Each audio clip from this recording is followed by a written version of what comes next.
ഫാത്തിമയ്ക്കും ഹുസ്നയ്ക്കും വരുമാന മാർഗങ്ങളൊന്നുമില്ല. ആരെങ്കിലും ഭക്ഷണവും പണവും നൽകി സഹായിക്കുമ്പോൾ മാത്രമാണ് ഇവർ വിശപ്പടക്കുന്നത്, അല്ലെങ്കിൽ മുഴുപട്ടിണി. അവൾ ഒരു ദിവസം ഭക്ഷണം കഴിക്കാണ്ട് ഇരിക്കുന്നുണ്ടായിരുന്നു. അപ്പൊ ഞാൻ അന്വേഷിച്ചു എന്താണ് ചോറ് കൊണ്ടുവരാത്തേന്നൊക്കെ. അപ്പൊ അവള് പറഞ്ഞു എന്റെ വീട്ടിൽ അരിയില്ല, അതുകൊണ്ടാണ് ചോറ് കൊണ്ടുവരാത്തേന്ന്. പിറ്റേ ദിവസം ഞാൻ പാരന്റ്സിനോട് പറഞ്ഞിട്ട് ഇവിടുന്ന് ചോറ് കൊണ്ടുപോയി കൊടുത്തു. യഥാർത്ഥത്തിൽ ഹുസ്നയെ സഹായിക്കുന്നത് സ്കൂളിലെ ആശ ടീച്ചറാണ്. പിന്നെ ചില സുമനസുകളുടെ കാരുണ്യവും. ടീച്ചർമാരൊക്കെ വരലുണ്ട്. ആശ ടീച്ചറാണ് ടീച്ചർ ഇവിടെ താമസിക്കുന്നത്, കണ്ടോ? പിന്നെ മറ്റേ പുഷ്പലി ടീച്ചർ എന്ന് പറഞ്ഞ ടീച്ചർ, ആ ടീച്ചറാണ് കഴിഞ്ഞ പെരുന്നാൾക്ക് 2 കൂട്ടം വസ്ത്രം എടുത്തു കൊടുത്ത്. ഈ ടീച്ചറും എടുത്തു കൊടുക്കലുണ്ട്. പിന്നെ എന്നെ ഒരു പഠിപ്പിക്കുന്നുണ്ട് ഒരു സാറ്, സുരേന്ദ്രൻ എന്ന് പറഞ്ഞ WM ഇംഗ്ലീഷ് മീഡിയത്തില് വർക്ക് ചെയ്യാ. ആ സാറ് ഈ വർഷത്തെ എല്ലാ പഠന ചെലവും ആ സാറാ ചെയ്തേ. റേഷൻ കാർഡോ തിരിച്ചറിയൽ കാർഡോ മറ്റേതെങ്കിലും ഔദ്യോഗിക രേഖകളോ ഇവർക്കില്ല. സർക്കാരിന്റെ കണക്കിൽ ഇങ്ങനെയൊരു കുടുംബമേ ഇല്ല.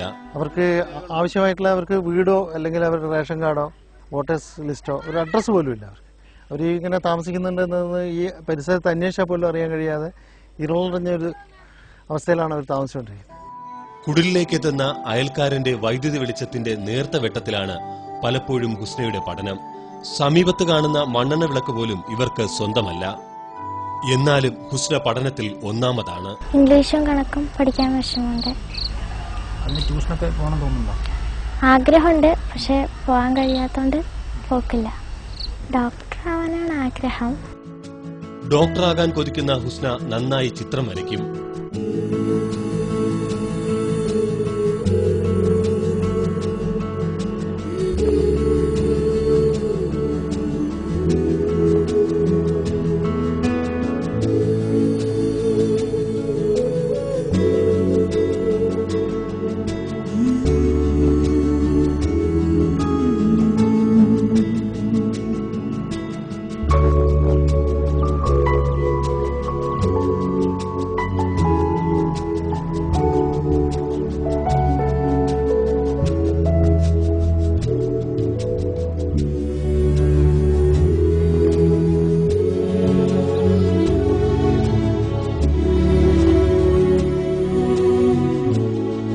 പാട്ടിനും ചിത്രം വരയ്ക്കും ഒട്ടേറെ സമ്മാനങ്ങളും ലഭിച്ചിട്ടുണ്ട്. എന്നാൽ അതൊന്നും സൂക്ഷിച്ചു വയ്ക്കാൻ പോലും ഈ വീട്ടിൽ സൗകര്യമില്ല. ചില സർട്ടിഫിക്കറ്റുകൾ ചിതലരിച്ചു കണ്ടപ്പോൾ ഞങ്ങൾക്കും വല്ലാതെ ദുഃഖം തോന്നി. മഴയും കാറ്റുമൊക്കെ വന്നാൽ പ്ലാസ്റ്റിക് ഷീറ്റുകൾ പറന്നു പോകാതെ പിടിക്കണം.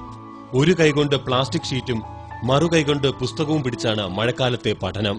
കാറ്റ് വരുമ്പം എപ്പോഴും ഷീറ്റ് എടുത്ത് പോകാറുണ്ട്. കാറ്റും മഴയും കഴിയുന്നതുവരെ ഷീറ്റ് ഇങ്ങനെ പിടിച്ചു വെക്കും. അപ്പോൾ പഠിക്കാനുള്ള സമയം ഇങ്ങനെ വേസ്റ്റ് ആയിക്കൊണ്ടിരിക്കും. മണ്ണൊലിപ്പിൽ കൂര ഒഴുകിപ്പോകാതിരിക്കാൻ മുള നട്ടുപിടിപ്പിക്കാൻ ഫാത്തിമയെ ഉപദേശിച്ചത് ഒരു മുൻ കളക്ടറാണ്. ഇന്ന് ആ മുളകൾ വളർന്ന് പന്തലിച്ചിരിക്കുന്നു. ചുറ്റും കാടും പടലവും. സർക്കാർ ഭൂമിയായതിനാൽ അതൊന്നും വെട്ടിവൃത്തിയാക്കാനും ഇവർക്ക് സാധിക്കുന്നില്ല. മോളുടെ പഠനത്തെക്കുറിച്ച് ചോദിച്ചപ്പോൾ ഫാത്തിമയുടെ മറുപടി ഇതായിരുന്നു: അതൊക്കെ അള്ളാഹു എവിടെന്നെങ്കിലും എത്തിച്ചേരും. ഫീസ് വേണം സ്കൂളിൽ പഠിക്കാൻ, അള്ളാഹു എത്തിച്ചേരും. വളർന്നുവരുന്ന ഹുസ്നയ്ക്ക് ഈ വീട് ഒട്ടും സുരക്ഷിതമല്ല. അതുകൊണ്ട് തന്നെ ഹുസ്നയും ആഗ്രഹിക്കുന്നു സ്വന്തമായി ഒരു കൊച്ചു വീട് വേണം. അതൊരു നല്ലൊരു അന്തരീക്ഷം തന്നെയാണ്. എന്നാലും മറ്റു കുട്ടികൾക്കുള്ള പോലെ ഒരു വീട് എനിക്ക് വേണം എന്നുള്ളൊരു ആഗ്രഹമുണ്ട്. സ്കൂളിലെ ഓരോ കുട്ടികളും ഓരോ വീടിന്റെ പ്ലാന് വരച്ചു. അപ്പം ഞാനും ഒരെണ്ണം വരച്ച് കാണിച്ചു കൊടുത്തു. എന്നിട്ട് അതുപോലത്തെ ഒരെണ്ണം ഞാൻ ഉണ്ടാക്കും എന്ന് പറഞ്ഞു. ഡോക്ടറായിട്ട് പഠിച്ച് ഒരു ഡോക്ടറാകണം. സുഖമില്ലാത്ത ഉമ്മയെ പൊന്നുപോലെ നോക്കണം. വളരെ ചെറിയ സ്വപ്നങ്ങളാണ് ഹുസ്നയ്ക്ക്.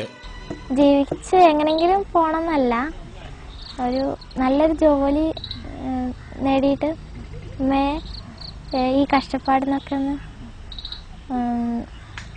ഉയർന്ന നിലയിലെത്തി കാണാൻ ആഗ്രഹിക്കുന്നു. കിടക്കാനൊരു കിടപ്പാടം തന്നെയാണ് ആദ്യം വേണ്ടത് അവൾക്ക്. പിന്നെ പഠിക്കാൻ നല്ല കഴിവുണ്ട്. ആരെങ്കിലും സഹായിക്കുകയാണെങ്കിൽ അവൾക്ക് നല്ലൊരു ഭാവി ഉണ്ടാകും.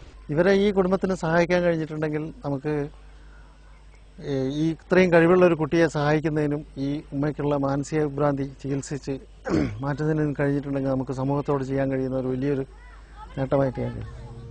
ഞങ്ങൾ ചിലർ ചേർന്ന് സൗത്ത് മലബാർ ഗ്രാമീൺ ബാങ്കിന്റെ മീനങ്ങാടി ശാഖയിൽ ഹുസ്നയ്ക്ക് ഒരു സേവിംഗ്സ് ബാങ്ക് അക്കൗണ്ട് ആരംഭിച്ചു നൽകിയിട്ടുണ്ട്. Account number SB 5052. ഹുസ്നയ്ക്ക് ഒരു കൈത്താങ്ങാകാൻ പ്രേക്ഷകർ മുന്നോട്ട് വരുമെന്ന് ഞങ്ങൾ പ്രതീക്ഷിക്കുന്നു. നിങ്ങളുടെ സഹായങ്ങൾ general manager administration, Amrita TV, Gandhinagar, Vazhuthacaud, Thiruvananthapuram 14 എന്ന വിലാസത്തിൽ അയച്ചു തരിക. ഹുസ്നയെ നമുക്ക് ഒരുമിച്ച് സഹായിക്കാം.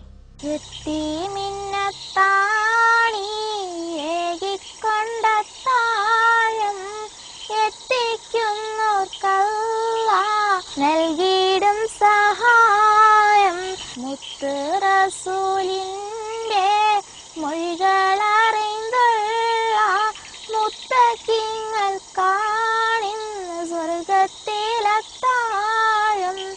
ഹുസ്നയ്ക്ക് പഠിക്കണം, പാടണം, ചിത്രം വരയ്ക്കണം, ഉയരങ്ങളിലെത്തണം. ഒപ്പം ഉമ്മയെ സംരക്ഷിക്കുകയും വേണം. ഒരു കൈത്താങ്ങാകാൻ ആരെങ്കിലും എത്തുമെന്ന പ്രതീക്ഷയിലാണ് ഉമ്മയും ഹുസ്നയും.